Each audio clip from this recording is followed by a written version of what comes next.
bisimilah dal leen ak jàmm ñu dikk génn ci li gën a fës ci yéenekaay Vox Populi la ñu koy dooree mu xëy na dikkaat ci li nga xam te ni moom mooy jaloor ji nga xam te ni njiitu réew mi Bassirou Diomaye Diakhar Faye Ousmane Sonko def nañu ko. Vox Populi nañu Diomaye Sonko fait échec à Benno Bokk Yaakaar. Comment le chef de l'État a court-circuité la motion de censure de Benno Bokk Yaakaar ñi nga xam te ñoom ñooy waa Benno Bokk Yaakaar doon xuppe ñi nga xam te ñoom ñoo di nguur gi ngir naka ni dañu doxal li nga xam te moom moo di motion de censure boobee la njiitu réew mi Bassirou Diomaye Diakhar Faye daal di jébbal ñi nga xam te ñoom ñoo di waa assemblée nationale benn liggéey boo xamante ni jamono jële kon taluñu li nga xam te moom moo di dugal loi boobulee di motion de censure ngir tas gouvernement boobu Sénégal booy nuppi tamit ki nga xam te moo di njiitu réew mi Bassirou Diomaye Diakhar Faye daal di cay yokk daal di jël li nga xam te moo di au conseil des collectivités territoriales ak conseil économique social et environnemental daal di dàq njiit yi nga xam te ñoom ñoo fa nekkoon di Aminata Mbengue Ndiaye ak Abdoulaye Daouda Diallo noonu la ko journal bi di Vox Populi daal di xamle waaye itamit Ousmane Sonko Ilimani jawriñ di wax ci biir journal bi ne reddition des comptes dana démarrer nag ci loo xam te ne du yàgg dara ci biir ayubés bi ñu nekk l'observateur yéeni kay dikkaat na ci mbir moomule mu ne jeu au sommet de l'état mu ne surprise bi nga xam te njiitu réew mi Bassirou Diomaye Diakhar Faye def na ko ngir naka daal di sauver ki nga xam te moom moo di Ilimani jawriñam Ousmane Sonko waaye tamit journal bi nañu assemblée nationale ñàkkagul carte ga naka ndax dese na ko ay carte yoo xam te mën na ko jouer jamono jëlee limogeage maanaam dàq gi nga xam te dàq nañ ko président bu conseil économique social et environnemental ak bu haut conseil des collectivités territoriales mu ne noonu ak solution la bu ànd ak ay problème journal bi tamit dañu manœuvre politicienne yi nga xam te am na ci diggante présidence de la république assemblée nationale ak primature waaye tamit lu ñeel wàllum déclaration de politique générale l'accélération de la procédure et le délai du 11 septembre la nga xam te ni moo di délai bi nga xam te moo di délai pour 11 septembre loolee lépp journal bi di l'observateur yéenikaay dikkaat na ci waaye tamit lu ñeel audit bi nga xam te ni Ilimani jëriñ wax na ni dina tàmbali ci biir réewum Sénégal mu ne nag loolee arme la boo xam te ñi nga xam te ñoom ñoo di nguur gi règlement de compte la ñu ko fas yéenee def ngir naka fayantoo ak ñi nga xam te ñoom ñoo nekk ci ku jëkk politique gi jamono ji li enquête quotidienne nañu crise parlementaire manœuvre politique mu ne nag une session extraordinaire convoquée par décret l'ordre du jour mu ne inclut la déclaration de politique générale waaye tamit frustration bi nga xam te député Benno Bokk Yaakaar yi amee nañ ko jamono ji ñi nga xam te nag seen xam-xam màcc nañ ci wàllum politique ñoom nag ñu ngay wax ci li nga xam te moom moo di organisation bu prochaine élection législative yi maanaam na nga xam te noonu la ñu nar a taxawale yeneen i jongante ñi ci biir Sénégal journal bi di enquête quotidien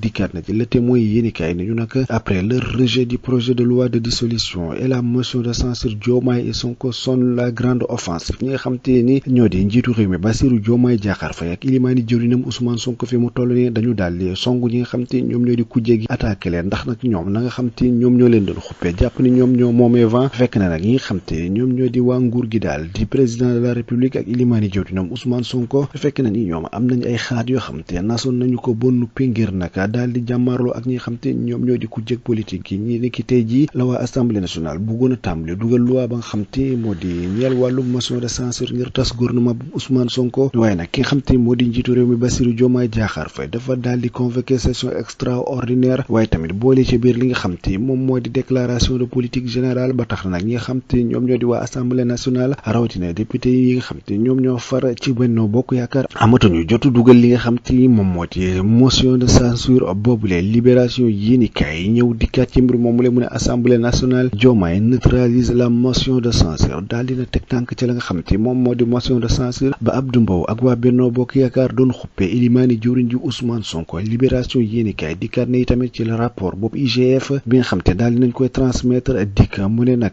direction générale des investigations criminelles jox nañ ko rapport boobee nga xam te moom moo di rapport inspection générale des finances ngir nag ñu daal di tàmbali doxal liggéey bi lu ñeel wàllum audit ci biir Sénégal point acte nañu ne motion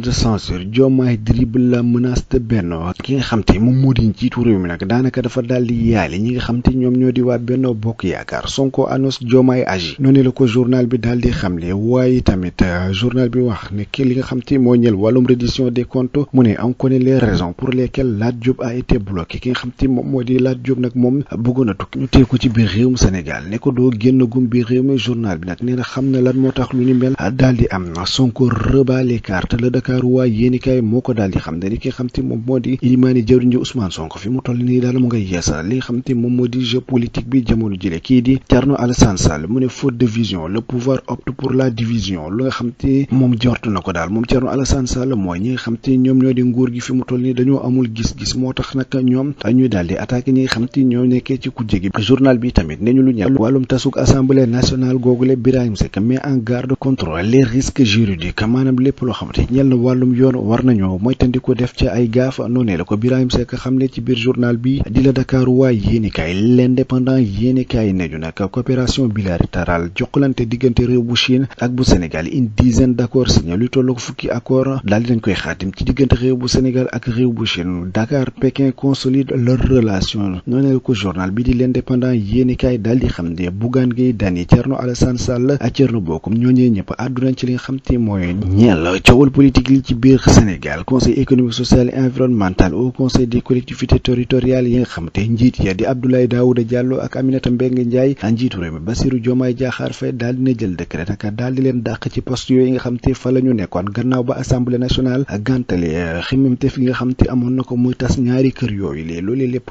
Bougane Gueye Dany Thierno Alassane Sall ak ki nga xam te ñoom ñoo di Thierno Bocoum daal dinañu ci joxe seen kàddu ci mbir moom la critique yéenikaay nañu Abdoulaye Daouda Diallo Aminata Mbengue Ndiaye limogé le président Bassirou Diomaye Faye était le conseil économique social et environnemental et le haut conseil des collectivités territoriales antenne yéenikaay nañu nag gouvernement assemblée nationale manœuvre contre manœuvre ku ci nag yaa ngi xool fi mu toll nii naka ngay doxale nan ngay def ba daal di jàmmaarloo ak sa morom ngir nag daal di koy xupp waaye tamit daal di koy indi la ay jafe-jafe ca na nga xam te noonee lay doxale journal bi ñu xeex bu métti kon moo am ci diggante nguur gekku jege rawatina foofee nga xam te moom moo di ca pencum ndaw réew mi en relief quotidien nañu déclaration de politique générale le président Diomaye sauve les meubles ki nga xam te moom moo di njiitu réew mi Bassirou Diomaye Diakhar Faye daal moom moo sauvé li nga xam te mooy ñeel wàllum déclaration de politique générale bu ilimaani jëwriñ ji Ousmane Sonko waaye itamit li nga xam te moo ñeel conseil économique social et environnemental ak lii di au conseil des collectivités territoriales le limogeage de Abdoulaye Daouda Diallo et Aminata Mbengue Ndiaye annoncé par Ousmane Sonko acté par Diomaye ki nga xam te moo di ilimaani jëwriñ ji Ousmane Sonko moom moo ko daal di xamle waaye tamit ka nga xam te moo di njiitu réew mi topp ca gannaaw daal di koy doxal na nga xam te noonee la ko ilimaani jëwriñ ji bëggee le républicain yéenikaay moom itamit xëy dikkaat ci conseil économique social et environnemental ak lu ñeel wàllum au conseil des collectivités territoriales mu ne Diomaye limoge Abdoulaye Daouda Diallo et Aminata Mbengue Ndiaye le mandat yéenikaay nañu situation tendue à l'Assemblée nationale ça tire dans tous les sens fu nekk la ñuy soxee fi mu toll ni le quotidien yéenikaay mu ne nag le président bloque la motion de censure Sonko mooy Diomaye nouvelle session